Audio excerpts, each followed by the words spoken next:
Meus irmãos queridos, nós então vamos dar início à nossa palestra sobre Apocalipse, que será nos dada pelo reverendo Cleômenes. O reverendo Cleômenes nos dá o prazer de desde ontem estar conosco. O reverendo Cleômenes é pastor da igreja presbiteriana metropolitana no bairro do Mangabeiras, em Belo Horizonte.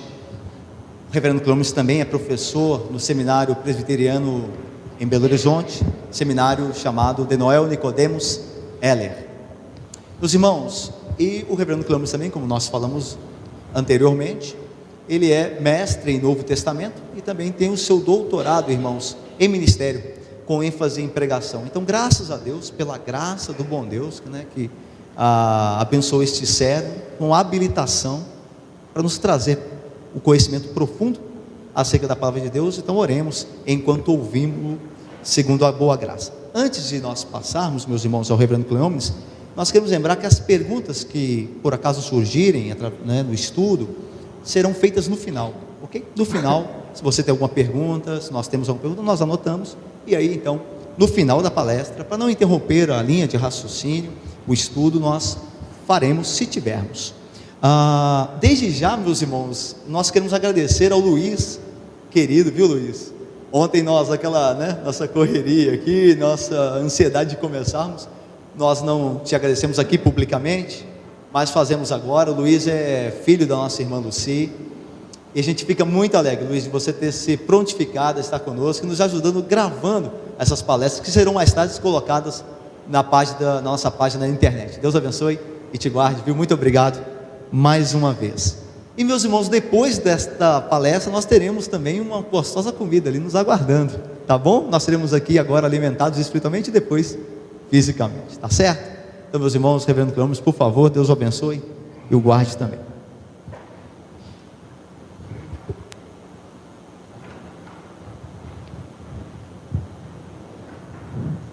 Meus irmãos, boa noite. É uma alegria retornar e poder abrir as Escrituras com vocês, E a gente mergulhar neste livro que é considerado o Salmo do Novo Testamento. Apocalipse é considerado o Salmo do Novo Testamento. Aí você fala, É tão diferente dos Salmos, Pouca gente lê.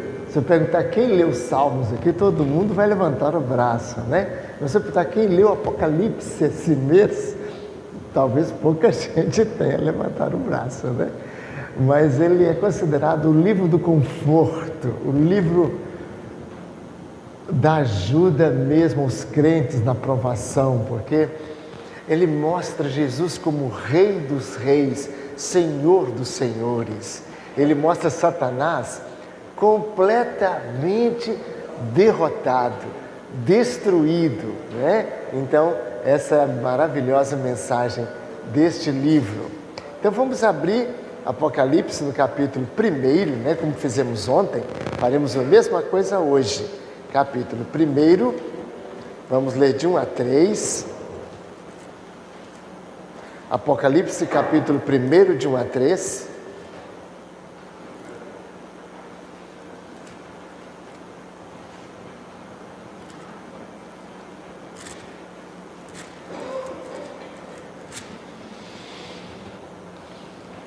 E o texto diz assim: revelação de Jesus Cristo, que Deus lhe deu para mostrar aos seus servos as coisas que em breve devem acontecer, e que ele, enviando por meio de seu anjo, notificou ao seu servo João,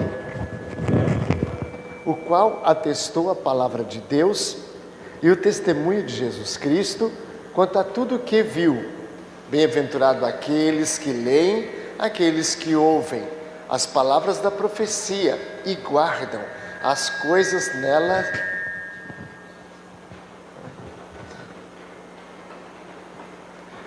Repetindo, bem-aventurado aqueles que leem. Bem-aventurado aqueles que leem, aqueles que ouvem as palavras da profecia e guardam as coisas nela escritas, pois o tempo está próximo. Agora vamos lá para o último capítulo, outra vez o antepenúltimo, capítulo 20.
onde já se encontra não só a besta, como o falso profeta.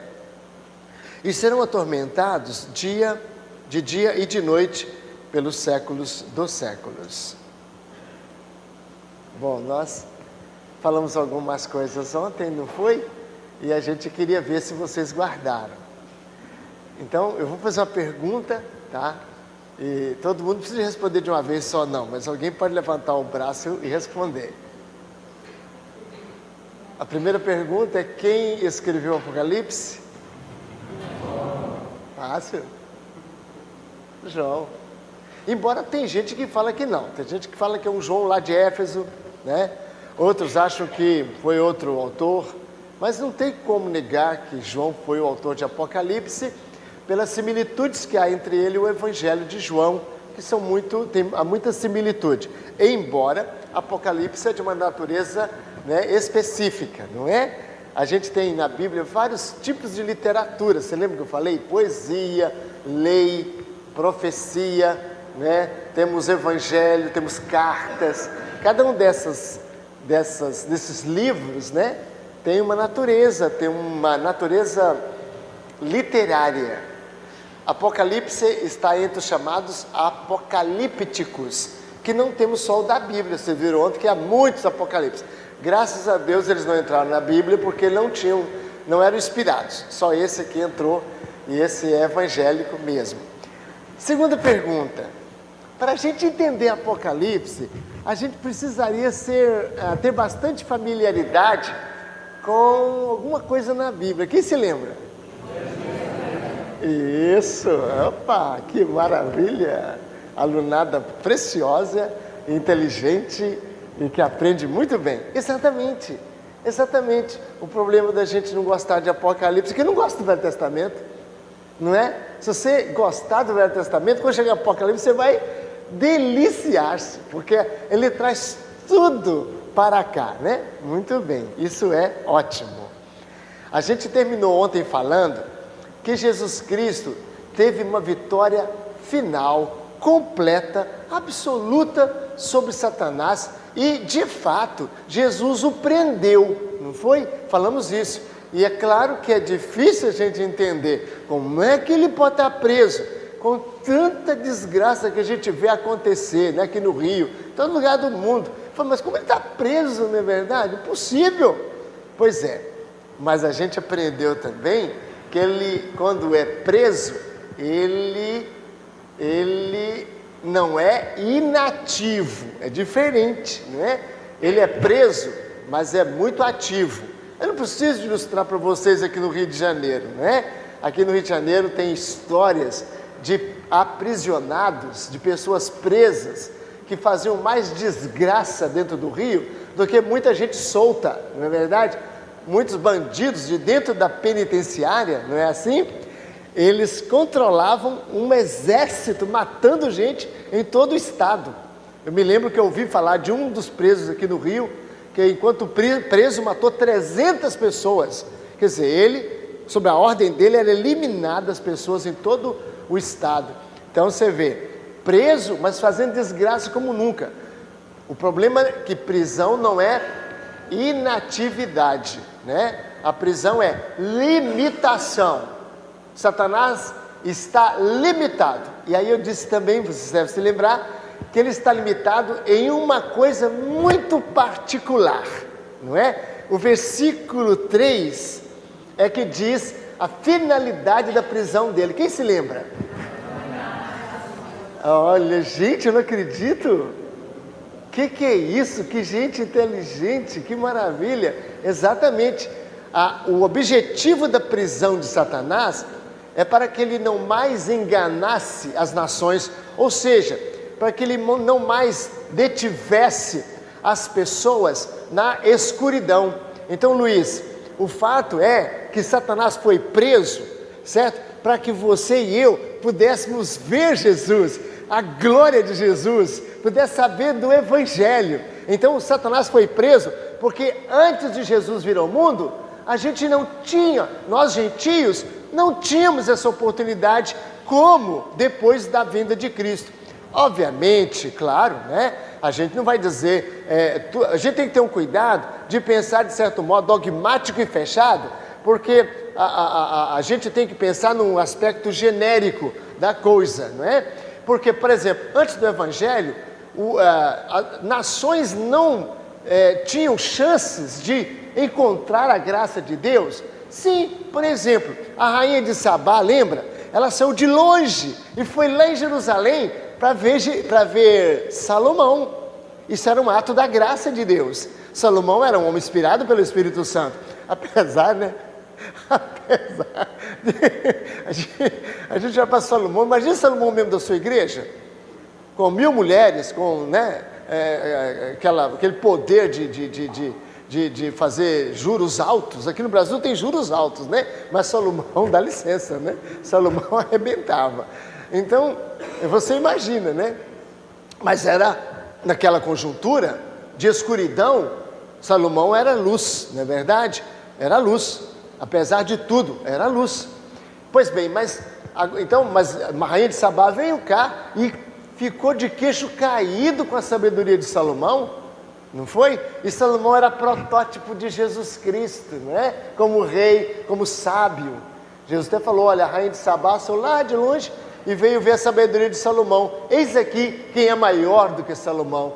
Jesus Cristo, maior do que o rei Salomão. Bom, mas então as nações agora podem ouvir, né, Paulo? Podem ouvir o Evangelho, não é? Que agora tem... Cristo falou assim, as portas do inferno não mais prevalecerão contra a igreja. Jesus profetizou e garantiu isso. Então, essa é uma profecia cumprida.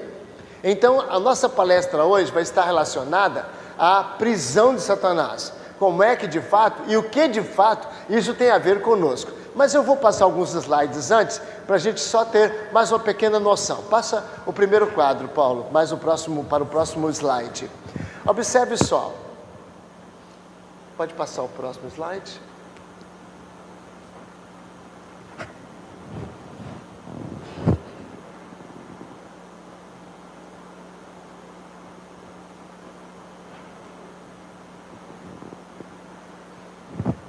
Parece que está desconectado, né?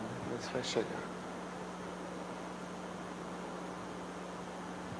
Enquanto o reverendo Paulo procura ali, eu vou lembrar vocês o seguinte.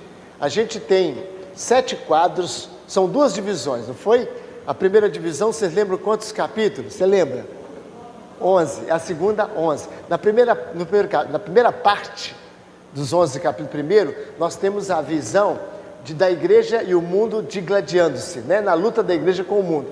Na segunda parte, que é o pano de fundo, né, dessa luta que a gente vê, está Cristo e Satanás na segunda parte, né? E na segunda parte, você lembra que eu falei que há uma estratégia militar, de guerra, em que aparece primeiro o general, que é o dragão, em frente da mulher, para matar o menino que vai nascer. O dragão aparece. Em seguida aparece no capítulo 3 a primeira e a segunda besta, que são os agentes, os comandantes do exército de Satanás. E finalmente no capítulo 17 aparece Babilônia, que é o exército, os soldados da grande batalha.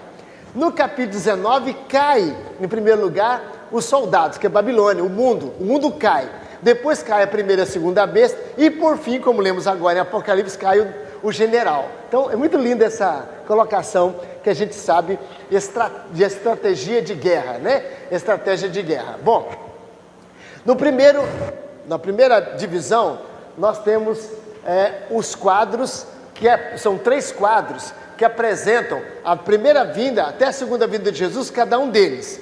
O primeiro quadro são o quadro das 7 igrejas, que são 7 castiçais, e Jesus anda no meio das igrejas, lembram disso, né? Então são 7 castiçais. As igrejas iluminam o mundo. O castiçal, né, o menorá, aquele menorá que tem 7 lâmpadas, né, que você vê daquelas hastes, simboliza a igreja, que é a luz do mundo.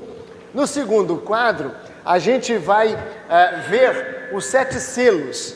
Quando abre os selos, aparecem os cavalos, lembra aqueles cavalos, né? E os selos, quando são abertos, é muito lindo, porque há na mão de Deus, Leda, há na mão daquele que está sentado no trono, o que está sentado tem um rolo escrito por dentro e por fora. Olha só que bonito. Representa a palavra de Deus, o plano de Deus, que está escrito por dentro e por fora. Isso significa que não se pode, mas não se pode, e não se deve, e não se espera que alguém acrescente alguma coisa às Escrituras. As Escrituras são suficientes, completas, totais, né? E o plano de Deus está na Bíblia, mas há um mistério nele, na Bíblia, e a gente não vai decifrar esses mistérios.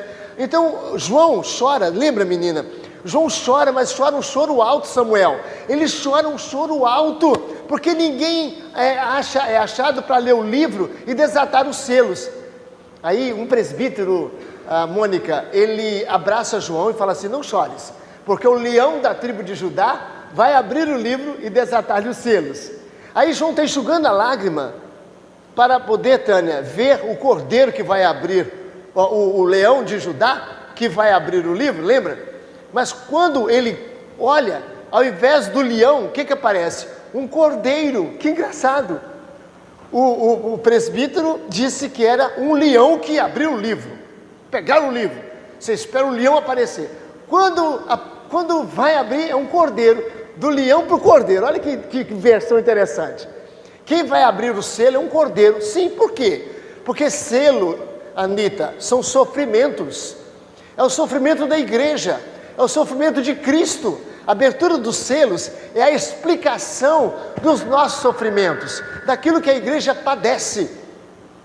Pois bem, o cordeiro vai e abre o livro, aí há uma aclamação universal para o cordeiro e fecha os 7 selos. O terceiro quadro é o da trombeta, né? Da trombeta. A trombeta toca, e quando toca, vocês lembram que eu falei? Tudo do Egito repete, né? As águas viram sangue, cai coisa do céu para queimar. Tudo que aconteceu lá nas pragas do Egito acontece nas trombetas. Mas tem um detalhe, Figueiredo, um detalhe, que quando a trombeta toca e as águas se transformam em sangue na primeira trombeta,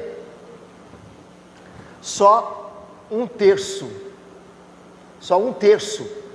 é que é queimado ou que é destruído. Quando destrói, é só um terço. Isso significa que é um aviso. A trombeta caiu, não consumiu tudo, não matou tudo. E aí vem a terceira, então fecha o terceiro quadro no capítulo 11 com as 2 testemunhas que morrem na cidade, a cidade que espiritualmente se chama Sodoma e Egito, onde Jesus foi crucificado. Engraçado, Cristo foi crucificado em Sodoma? No Egito? Ele foi crucificado aonde? Jerusalém. Hoje tem gente que quer levar o povo para Jerusalém, né? Tem pastor que fala: se você irá comigo lá, se você for a Jerusalém comigo, quando você pisar naquele chão lá, sua vida vai ser outra. Isso é idolatria, né? Eu estava chegando em Jerusalém, aí o guia falou assim: pula, salta e celebra, você chegou na cidade santa. Aí o grupo estava comigo, ficou quietinho: vocês não estão felizes de chegar na cidade santa? Eu falei assim: não, meu amigo, isso aqui não tem nada de santo. A Bíblia fala que isso aqui é Sodoma e Egito. Esse o quê? Em Apocalipse fala que essa cidade é Sodoma e Egito, onde Jesus foi crucificado. E se você está chamando a minha cidade, eu disse: mas fique calmo, todas do mundo são iguais à sua, não tem uma diferente. Olha, Rio de Janeiro, Las Vegas, Hollywood, Nova York, Tóquio, Sydney, as cidades do mundo inteiro é Sodoma e Egito. São cidades que profanam o nome de Deus. Não fique triste não. Jerusalém, diz a Bíblia, é igual. E se não crê em Jesus Cristo, Jerusalém vai ser fulminada, vai ser destruída, vai ser arrasada do mesmo jeito. Não tem dúvida. Só Jerusalém será salva, como diz o apóstolo Paulo. Então todo Israel será salvo deste modo, porque de Sião se levanta o Redentor, né? Então é assim que Israel será salvo também. Todo Israel, a igreja e o povo de Deus só é salvo por meio do Redentor que se levanta de Sião. Bom, termina então o terceiro quadro. O quarto quadro é chamado quadro dos 7 cálices, né? Ou 7 flagelos. E é interessante que a trombeta toca, lembra? Luci, 1/3 é destruído. Mas quando o cálice derrama, é a mesma coisa. Os rios todos viram sangue. Todos os rios viram sangue. Interessante. Entornou o cálice, não tem esperança. Deu para entender isso? Então, nas trombetas, é o aviso. Eu sempre vi, olha assim, quando cai um avião, morre uma porção de gente, mas eu estou vivo. O que aconteceu? A trombeta tocou. Vai acontecer, você vai morrer também. Nós vamos morrer também. Quer dizer, a trombeta tocou, é o aviso. Agora, quando o cálice é derramado, não tem mais esperança. Então, o sétimo quadro,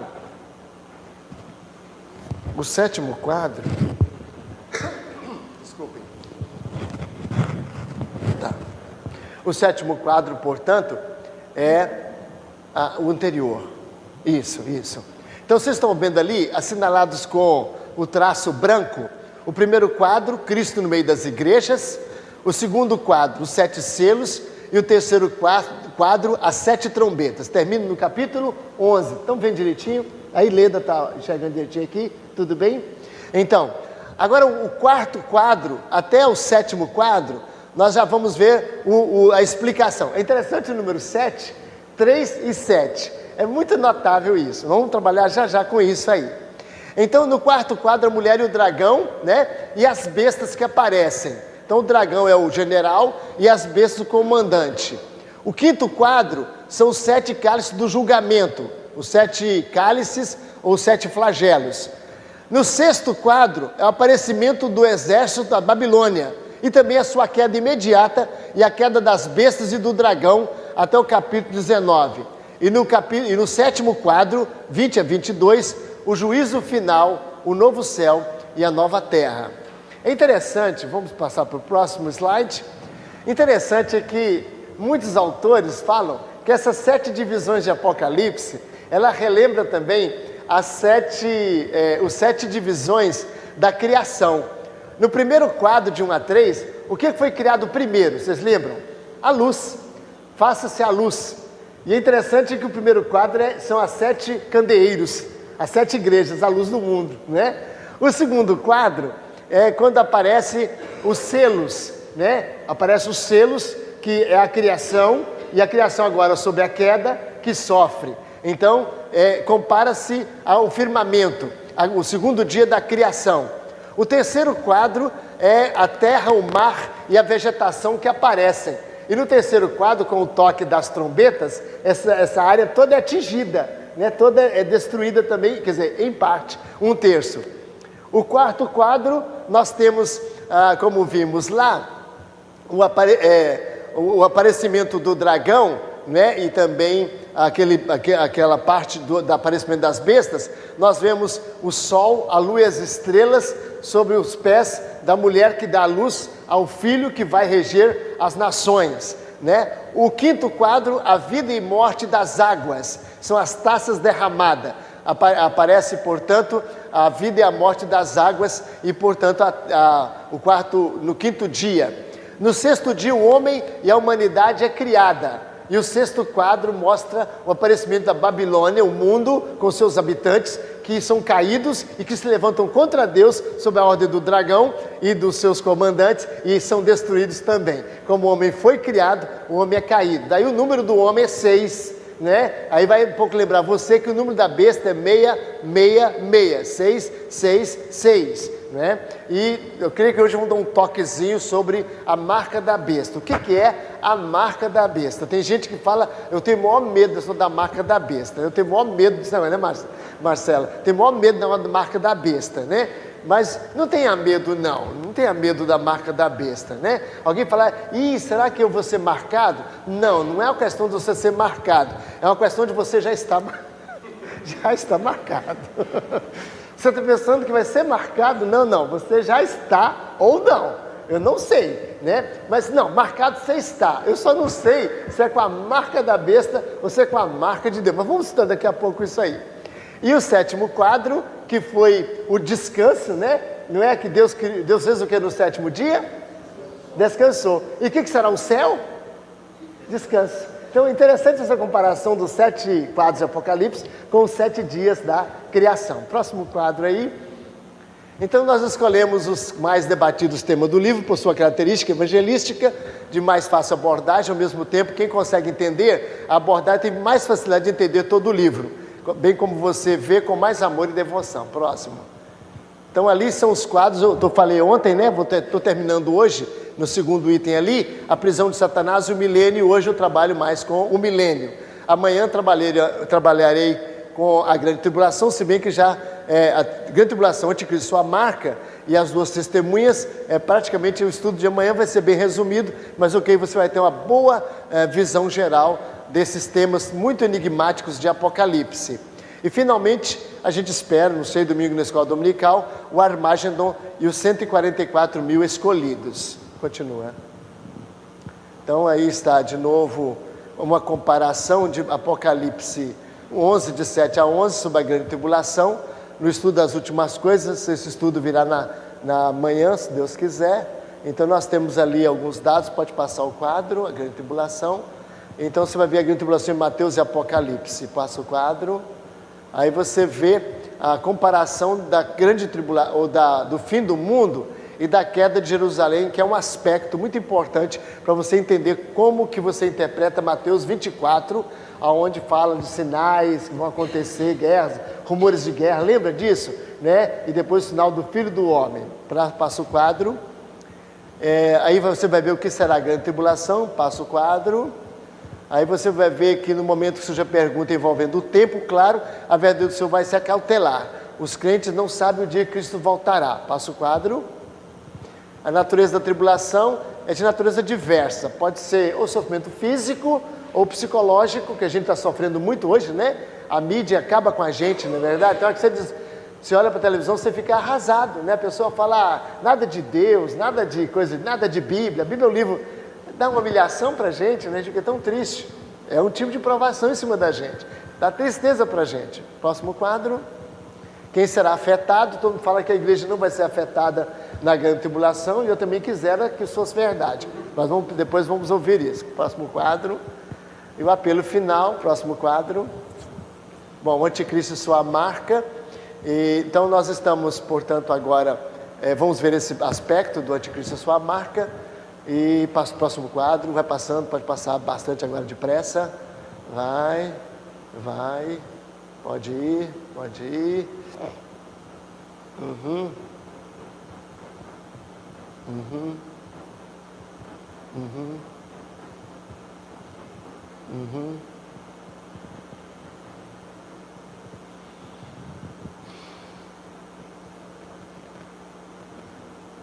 Eu creio que na verdade eu tive um pequeno problema com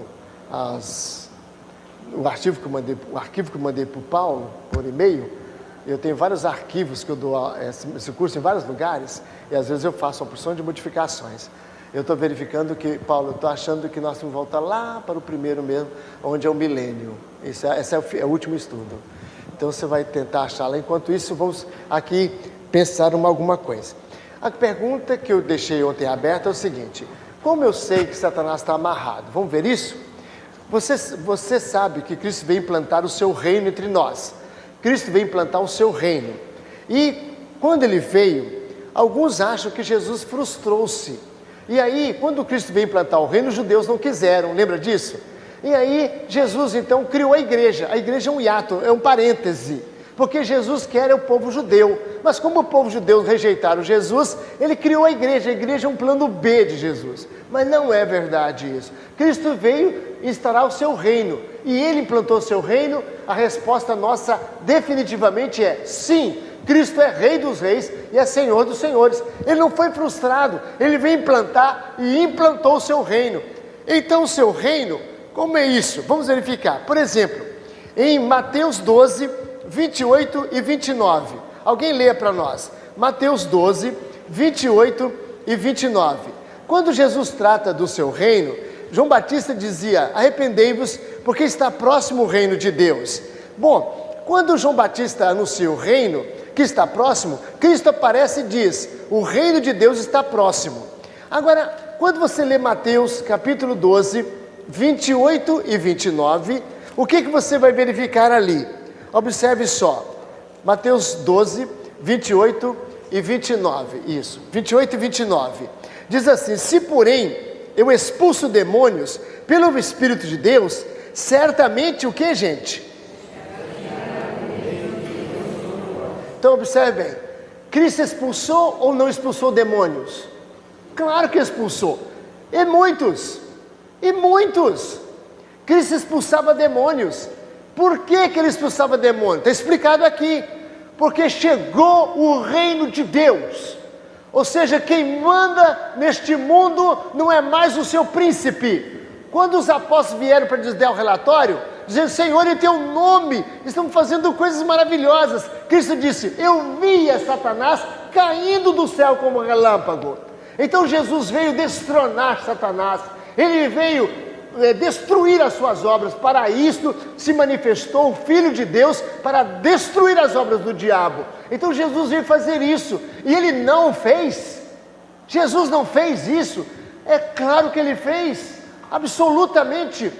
Em Colossenses é dito assim, que Jesus expôs principados e potestades à ignomínia e triunfou deles na cruz.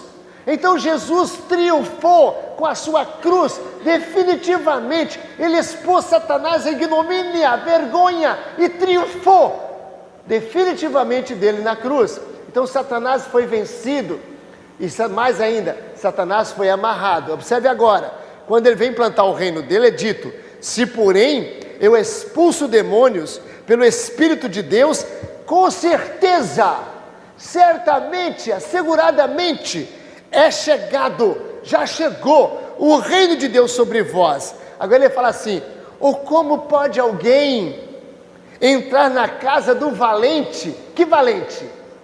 Satanás. Entrar na casa do valente, roubar-lhe os bens. Que bens? Nós que éramos do inimigo, Jesus nos tirou da mão de Satanás. Paulo fala que a pregação era para tirar do reino das trevas e trazer para o reino da luz os filhos de Deus. Então, como pode alguém entrar na casa do valente, roubar-lhe os bens, sem primeiro o quê? Então Jesus amarrou Satanás. É o que nós vimos lá em Apocalipse. E então lhe saqueará a casa. Então, agora você vê isso em Marcos 3, 27. Marcos, olha 3, 27. Abra sua Bíblia, Marcos 3, 27. Olha só.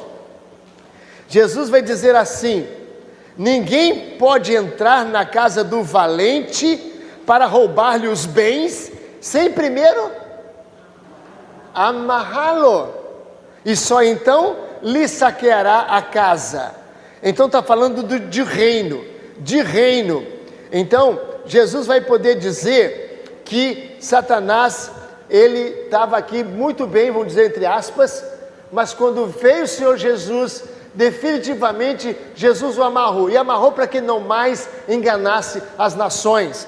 Embora amarrado não significa inativo. Em Lucas 11, 22, Mateus, Marcos e Lucas agora, Lucas 11, 20 a 22, olha só o que vai dizer aí: se porém eu expulso demônios pelo dedo de Deus, de novo Cristo diz, certamente está chegado o reino de Deus sobre vós. Quando o valente bem armado guarda a sua própria casa, fica em segurança todos os seus bens. Sobrevindo, porém, um mais valente que Jesus, do que ele, vence-o, tira a armadura dele, em que confiava, e lhe divide os despojos. Então Jesus, quando veio instalar o seu reino, ele vinha saquear o reino de Satanás, tirar vocês de lá. Tudo bem até agora? Para fazer isso, você tinha que fazer o quê? Amarrar Satanás. Aí, André, você fala, mas como é que ele amarrou Satanás, não é? Olha, o apóstolo Paulo, no capítulo 7 de Romanos, versículo 2, ele usa a mesma palavra para dizer que enquanto o marido está vivo, a mulher está amarrada no marido. Então a Romilda, minha esposa, está amarrada em mim. certo? Está amarrada. Tá. Mas ela está grudada em mim aqui, amarrada? Não. Mas ela está lá em Belo Horizonte, mas está amarrada. Agora à noite ela está indo lá no shopping com meu filho. Entende? Ela vai ver um carro lindíssimo lá, maravilhoso, e ela vai comprar aquele carro. Eu vou chegar lá, vamos lá, você não está amarrada em mim? É claro, você não está amarrada em mim. Você não é minha mulher, não pode. Como é que você podia comprar esse carro? Quer dizer, ela vai ver o carro, ela sabe que tem lá no banco quase 0,00 pouco daquele valor. Então, ela não vai comprar, porque ela está amarrada em mim. Ela vai comprar qualquer coisa, ela pensa, tem condição? O meu marido pode pagar? Por que ela pensa assim? Porque ela está amarrada, ela está limitada por mim. A mulher, enquanto vive o marido, ela está amarrada ao marido, entende? Ou seja, limitada, mas ela não está inativa. Por exemplo, eu estou longe dela. É nesse sentido que Paulo fala que a mulher, enquanto o marido vive, está amarrada no marido. É assim que Satanás se acha amarrado também. Ou seja, Satanás está sob controle de Cristo. Cristo o amarrou no sentido de que ele não mais engana as nações. É nesse sentido. Então nós temos a bênção de saber que o nosso adversário está amarrado. Nesse inteirinho acontece o que nós chamamos de milênio, certo? E então agora eu quero rapidamente passar com vocês, eu dei um curso só sobre isso, acho que uns 2 ou 3 dias, sobre numerologia em Apocalipse. Os livros apocalípticos trabalham muito com numerologia, com números. Então eu quero só rapidamente lembrar vocês o seguinte: o número 1 no pensamento judaico é a unidade, Deus, né? Deus é um só, o monoteísmo, Deus é um só. O número 2 é a verdade. 2 testemunhas confirmam a verdade. De 2 em 2, Jesus mandou pregar o Evangelho. Quando Cristo mandou pregar o Evangelho, mandou de 2, porque 2 testemunhas garantem a verdade. Então, Paulo fala que para disciplinar um presbítero, precisa de 2 testemunhas. A 2 testemunhas, a verdade se estabelece. A mulher, quando ela vai voar, né, do dragão, ela vai voar com 2 asas. Ou seja, ela vai voar dentro de um critério de toda segurança. Então 2 é número de segurança, é número de verdade. 2 testemunhas que dão testemunho e que depois são mortas e depois ressuscitam, são 2 verdades, o Velho e o Novo Testamento, os profetas e os apóstolos. Então 2 é número da verdade. 3 geralmente é número da Trindade. 3, número da Trindade, certo? 3 é um número, portanto, que você vê muito presente em umas afirmações religiosas. Santo, Santo, Santo é o Senhor dos Exércitos. Então é muito comum na Bíblia, o número 3 está relacionado com este aspecto da religião, de Deus. O número 4 é um número sempre que lembra a criação, que lembra a terra. 4 são os 4 pontos cardeais, né? 4 pontos cardeais, norte, sul, leste, oeste. 4 são os lugares que a terra está e os 4 cantos da terra. Então 4 é o número da terra. Agora observe, 3 mais 4 dá quanto? 7. Céu e terra unidos à perfeição. Deus e a terra unidos à totalidade, à perfeição. 7 então é o número perfeito, é o número da perfeição. O cordeiro tem 7 olhos. Uma coisa horrível. Já pensou? Com 2 olhos a gente acha normal, com 3 olhos já vai, e 7 a gente sai correndo, né? 7 olhos não significa que tem 7 olhos o cordeiro. Jesus não tem 7 olhos, significa que Cristo vê tudo perfeitamente. Jesus enxerga o seu interior. Cristo sabe todas as coisas e vê todas as coisas. O cordeiro tem 7 chifres. Chifres em hebraico é poder. Poder. O chifre é uma arma de defesa do boi, né? Ele defende-se e ataca. O chifre é uma arma, é força, é poder. Quando fala que tem 7 chifres, tem o poder completo, a força completa, né? Então 7 é número de perfeição. 3 mais 4 dá 7. E 3 vezes 4? 3 vezes 4? 12, isso. 3 vezes 4, 12. Se 3 vezes 4 é 12, 12 foram os filhos de Jacó, 12 foram as tribos de Israel, 12 foram os 12 apóstolos do Cordeiro. 12, né? E é engraçado que nós temos 12 livros históricos no Velho Testamento e 12 profetas menores. Se você quiser guardar o Velho Testamento em 5 números, que na verdade são só 2, é fácil. Se você lembrar 5, 12, 5, 5, 12, pronto. Você falou todo o Velho Testamento. Olha, 5, 12, 5, 5, 12. Vamos falar comigo? Vamos? 5, 12, 5, 5, 12. Outra vez. 5, 12, 5, 5, 12. Falou o Velho Testamento. 5 Pentateuco, Mateus. Corta essa, viu, Luiz? Depois você corta essa aí, porque foi feia, né? Gênesis, Êxodo, Levítico, Número, Deuteronômio, 5 Pentateucos, né? Depois os 12 históricos, né? Nós temos Josué, Juízes, né? Então os 12 históricos. Aí nós temos os 5 chamados cânticos, ou sabedoria, ou poéticos, 5, Salmos, Jó, Salmos, Provérbios, né, Cantares, Eclesiastes, 5 poéticos, depois 5 profetas maiores, 5 profetas maiores, e finalmente 12, os profetas menores, terminou, né? Bom, então 12 é número de religião, certo? É número de religião, 12 patriarcas, 12 apóstolos. Então, 12 representa o povo, que é 12 tribos de Israel, o povo crente do Velho Testamento, 12. E 12 representa o povo crente do Novo Testamento, que são os 12 apóstolos. Guarde, 12 apóstolos. Não tem mais não, 12 apóstolos.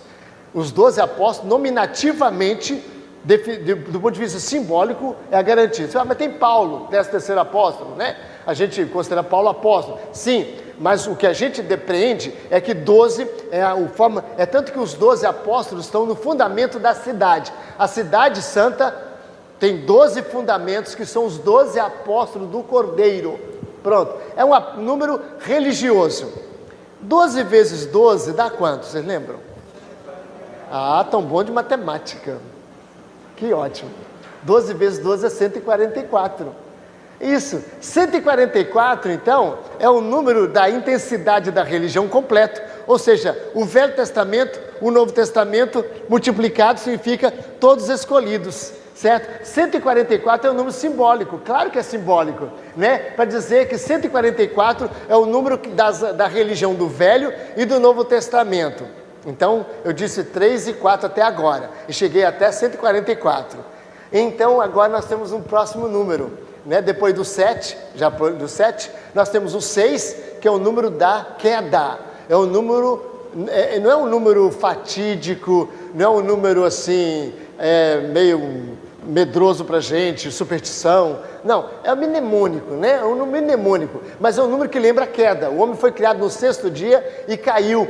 6 está encostado, Antônio, 6 está encostado no 7. 7 é Deus. 6... Daiane é o homem, porque o homem foi criado o quê? A imagem e semelhança de Deus. Abaixo de Deus é os anjos, o homem. A Bíblia diz que os homens têm imagem, os anjos não têm imagem. Então os homens são criados acima dos anjos. E embora os anjos tenham um poder ainda muito grande, né, e tentam os homens, mas os homens são criados à imagem de Deus. Então o homem é 6, pertinho do 7. Tudo bem até agora? Tudo bem até agora, minha irmã querida que estava com saudade? Tudo bem até agora, tranquilo? Certo? Hein? Você me... Não. Você tem que me dar o desconto de 60 e lá vai chumbo, não é verdade? Né? Mas eu vou... Daqui a poucos minutos eu vou falar o nome da Débora sem problema nenhum. Ai, que sorte. Que bênção.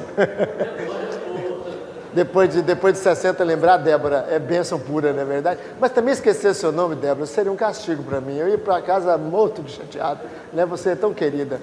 Voltando, irmãos. Voltando aqui. Agora, fica querido, para de cobrar assim, uma hora você acaba com a gente, viu? Desse jeito você mata o velho. Mas tá bom. É brincadeira entre esses dois amigos que foram do conselho muitos anos. A gente já brigou muito no conselho, mas Figueiredo, então a gente tá calejado e gosta demais mesmo, graças a Deus. Voltando aqui, irmãos. O fato é que a gente tem o número 6 como o número da representatividade humana. E aí vem o 6, 6, 6, né? É a tríade, olha só, 3, 7, 7, 7, a perfeição triúnica, perfeição gloriosa. 6, 6, 6 seria, então,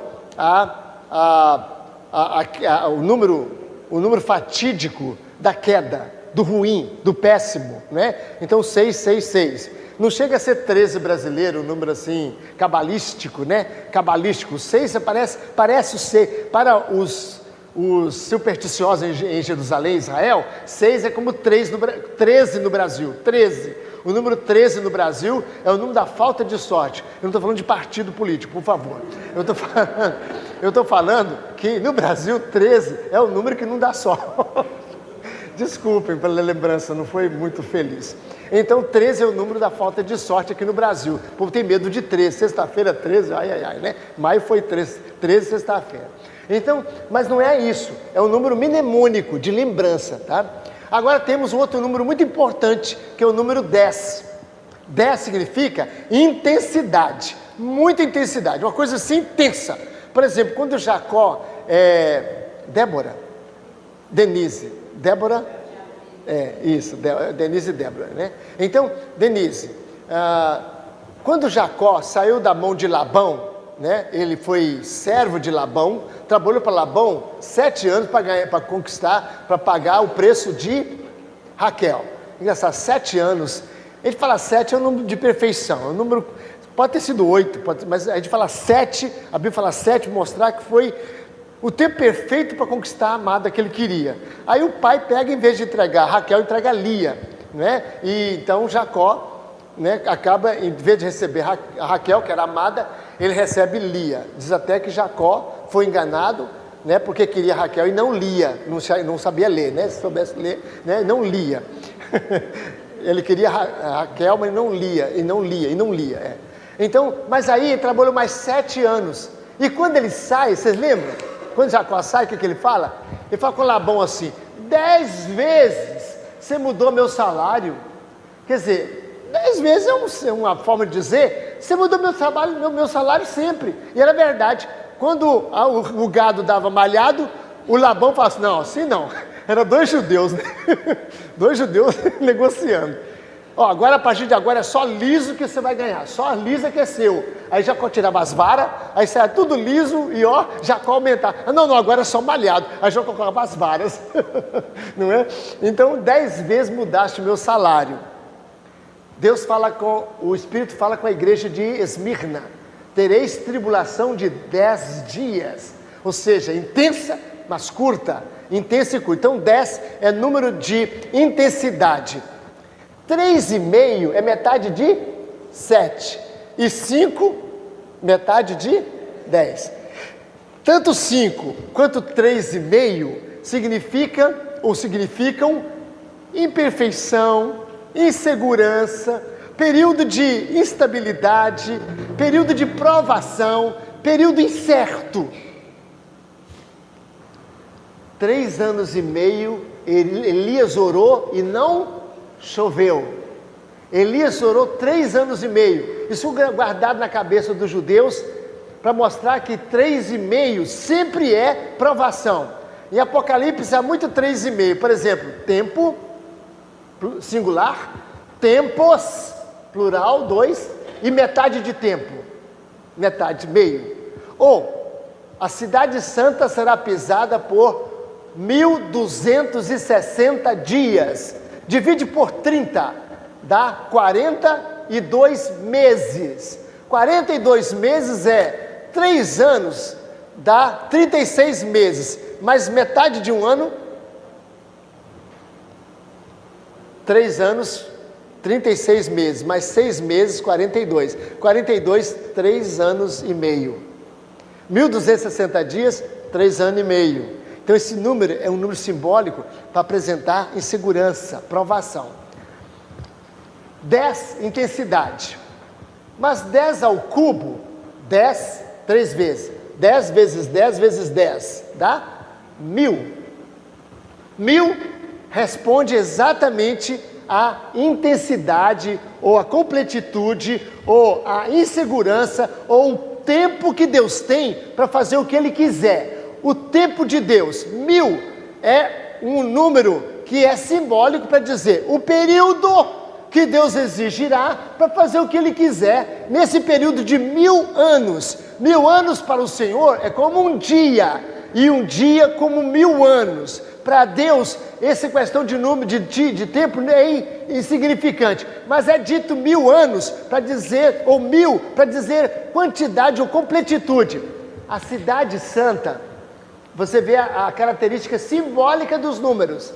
A cidade santa foi medida por João com caniço, medida de homem, isso é de anjo, ou medida de anjo, isso é de homem, né? Foi medida a cidade é medida e tem 144 côvados, um côvado é essa medida aqui do punho até aqui é o cotovelo, isso aqui é o côvado, é a medida do côvado, 144 côvados, não dá esse salão aqui. Então a cidade santa, a cidade que desce do céu, é um quartinho, mas esse quartinho mede 144 côvados. Não é para você entender geograficamente ou numericamente, ou do ponto de vista da medida, né, mensuradamente, não dá para você entender que essa cidade é desse tamanhozinho, não é. O significado essa cidade é 12 vezes 12, ou seja, dentro dessa cidade caberá todos os escolhidos. A ideia é essa cidade é muito maior, mas é só um símbolo para mostrar a plenitude dos escolhidos. Agora, como 1000 é intensidade e plenitude, o número dos escolhidos é qual? 144 mil. 144, 12 vezes 12, religião do Velho e do Novo Testamento. 1000 significa não passa e nem falta nenhum escolhido, é o número completo e perfeito. Eu estive pastor lá na Bahia e eu fui visitar uma cidade chamada Água Quente, lá na Bahia. E eu fiquei hospedado na casa de um senhor, ele tinha sido prefeito na cidade, muito conhecido, e a igreja presbiteriana é uma igreja muito notável lá na cidade de Água Quente. E aí ele falou, pastor, vamos lá na feira. Aí saí com ele para a rua fora.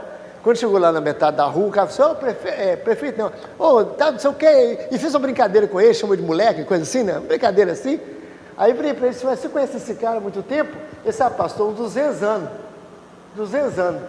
Eu falei, mas o cara tem 60, falou que conhece o cara há 200 anos, não entendi nada, mas tudo bem, 200 anos. Aí passou o ônibus, estava apinhonhado de gente. Eu falei, nossa, o ônibus está cheio. Esse é umas 200 pessoas. 200 pessoas. Aí eu falei, 200 pessoas? Tem uns 60 pessoas, 40 pessoas no ônibus? 200 pessoas. Tá bom. Aí passamos em frente a uma casa muito bonita na cidade, linda, uma mansão. Eu disse, ô irmão, essa casa é muito cara aqui nessa... pastor, é uns 200 conto. 200 conto. Aí eu falei assim, caramba, ele conhece o cara há 200 anos. O ônibus tem 200 pessoas. E acaba 200 conto. Aí que eu entendi 1000 no pensamento hebraico. Exatamente é isso. O pensamento hebraico é plenitude, é totalidade. 200, quer dizer, 1000. Entende agora o que é 1000? 1000 é um número que representa a plenitude.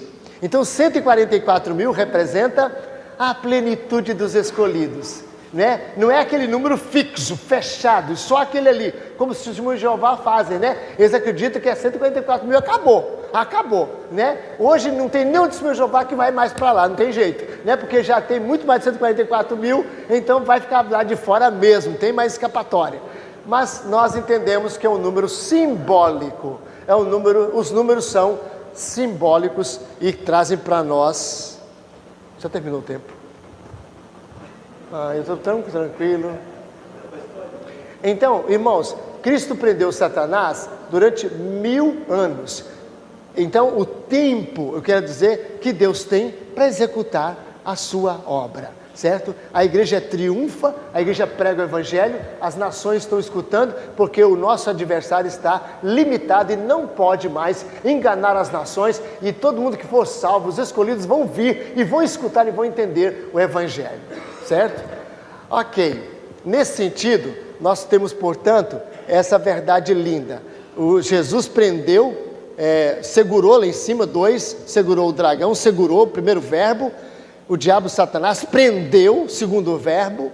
3, lançou no abismo, lançou, terceiro verbo. 4, fechou, quarto verbo. 5, pôs selo, pôs o selo sobre ele, 5º verbo. Cristo fez 5 coisas com Satanás, ou seja, ele está completamente sob o controle do Senhor Jesus. Quando Cristo expulsou Satanás, o reino de Deus chegou. Nós cremos que a expulsão demoníaca foi uma prova da messianidade de Jesus, do reino dele que chegou mesmo.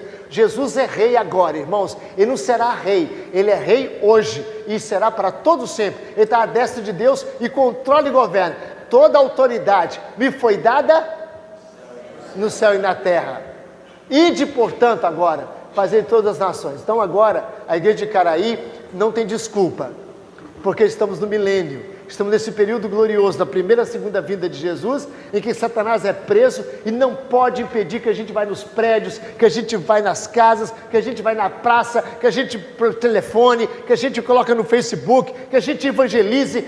Nós temos agora uma santa oportunidade e temos que aproveitá-la para estender o evangelho a toda criatura. Esse é o período glorioso que o Espírito Santo desceu sobre a igreja. A sua igreja tem o poder do Espírito Santo. Nós temos a vida com Deus, a vida de alegria, a vida de glória, a vida de força, a vida de poder. Enfrentamos a morte, enfrentamos o que for, porque o Espírito de Deus habita conosco, porque desceu sobre a igreja para inaugurar essa nova era, essa era do milênio, em que nós vamos até a volta de Jesus e nós somos o povo mais feliz da terra, mais poderoso da terra. Ninguém poderá nos resistir e não tem resistido. Todos os que têm se levantado contra o cristianismo até agora estão de fato sendo vencidos. Mas no final do milênio, perdão, Satanás é solto. Ele é solto. A gente não entende muito bem porque ele vai ser solto. Mas tem umas coisas na Bíblia engraçadas, né? Quando Jesus foi curar aquele cego, ele cuspiu no chão, fez lodo, lembra, Mônica? E passou cuspe com barro no olho do cara. Por que Jesus fez isso? Estranho, né? É o seguinte, Jesus às vezes usa o seguinte, o cuspe para o judeu era imundícia, e o lodo, imundícia também. Cristo falou assim, sua situação é grave, não é? É, vai ficar mais grave agora. E põe cuspe no olho do rapaz. E disse, agora veja. E ele viu. Quando Moisés chegou lá no Egito para tirar o povo de Deus de lá, você lembra o que aconteceu? O faraó ficou bravo, não ficou? Não ficou? E aí Moisés começou a pregar, e quanto mais Moisés pregava, mais o povo sofria. Pastor Paulo, já cheguei numa igreja, e aí eu preguei o evangelho para uma irmã, assim, pastor, desde que eu vim à igreja do Senhor, eu estou sofrendo que eu não tenho. Pastor, eu vim para a sua igreja para sofrer. Aí falou, meu Deus, e agora? Porque essas igrejas falam, vem para parar de sofrer. E a minha, o povo chega e vai sofrer. Ah, meu Deus, que chato, né? Aí eu fiquei tão feliz que eu lendo lá que Moisés chegou, o povo de Deus falou assim, Moisés, desde que você chegou aqui, assumiu o pastorado da nossa igreja aqui, Moisés, a gente só está apanhando. O faraó piorou para poder ser destruído. Ou seja, às vezes Deus piora a situação para trazer uma grande bênção. E meus irmãos, se a gente enfrenta muita dificuldade, não se apavore. Pode ser que quanto pior a dificuldade, mais rápido virá o livramento, mais depressa virá a salvação. É assim. Então eu creio que Satanás será solto, exatamente como faz as pessoas que querem fazer um assalto em cima.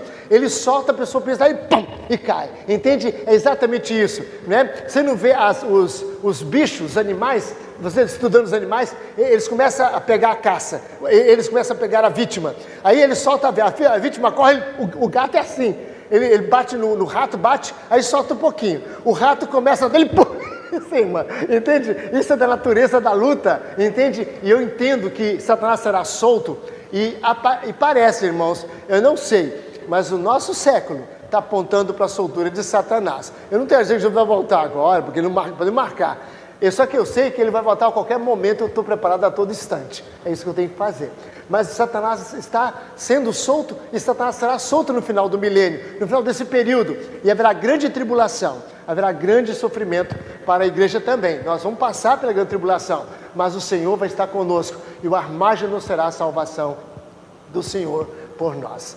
Essa ideia aqui do milênio vem de Agostinho. passa por Calvino, e hoje ela está começando a ser ensinada para todo mundo. Nós estamos no milênio, no período de vitória de nosso Rei e Salvador, o Senhor Jesus.